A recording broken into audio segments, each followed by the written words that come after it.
Hello' বন্ধু বান্ধৱীসকল আৰু আজিৰ ভিডিঅ'টো লৈ আহিছিলোঁ 2026 চনত হোৱা সৰস্বতী পূজা। এইটো অহা বছৰলৈ মেমৰি কৰি ৰাখিলোঁ। আৰু এই সৰস্বতী পূজাখন হৈছিলে হাউচিঙত হাউচ ফেডত ভণ্টি এজনীয়ে থাকে কেম্পাছত। তেওঁলোকে মহিলাখিনিয়ে লগ হৈ কিনে এই পূজাভাগ পাতিছিলে আৰু মোকো নিমন্ত্ৰণ দিছিলে। মই পূজাভাগত সেৱা কৰিবলৈ আহিলোঁ, কিয়নো মোৰ নিজৰ ল'ৰা ছোৱালী এতিয়া ডাঙৰ হৈ গ'ল, স্কুল কলেজ সামৰিলে। তো পূজা বুলিবলৈ অকণমান ৰাস্তা এটা পালোঁ পূজাৰ মণ্ডপলৈ বুলি। পূজা বাৰু যিকোনো পূজাতে যাবলৈ কাৰো বাধা নাই, তথাপিতো স্পেচিয়েলি নিমন্ত্ৰণ পালোঁ, খুব ভাল লাগিলে। আৰু মহিলাখিনিয়ে এনেকৈ পূজাৰ শেষত সকলোৱে সেৱা জনালে আৰু মই সকলোৰে অকণমান প্ৰণাম জনাই থকা সকলোকে ভিডিঅ' এটা ল'লোঁ। আৰু পূজা মণ্ডপটো বৰ ধুনীয়াকৈ তেওঁলোকে সজাইছিলে।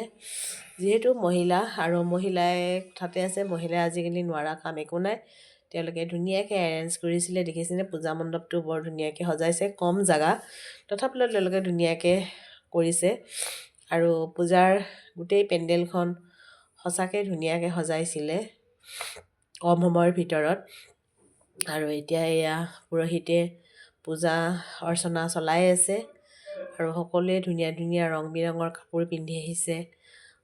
ল'ৰা ছোৱালীবিলাকে পূজাত বহিছে, গাৰ্জেনবিলাকে ধুনীয়াকৈ চকীত বহি পূজাৰ আমেজ লৈ আছে। আৰু ময়ো তেনেকৈ পূজাভাগৰ এই সময়খিনিত থাকি খুব ভাল লাগিল। আৰু এয়া পূজাৰ আহুতি দিছে আৰু এওঁ বাইদেউজনীয়ে বৰ ধুনীয়াকৈ ল'ৰা ছোৱালীখিনিক কেনেকৈ ল'ব লাগে শিকাই ধুনীয়াকৈ তেওঁলোকক দিছে।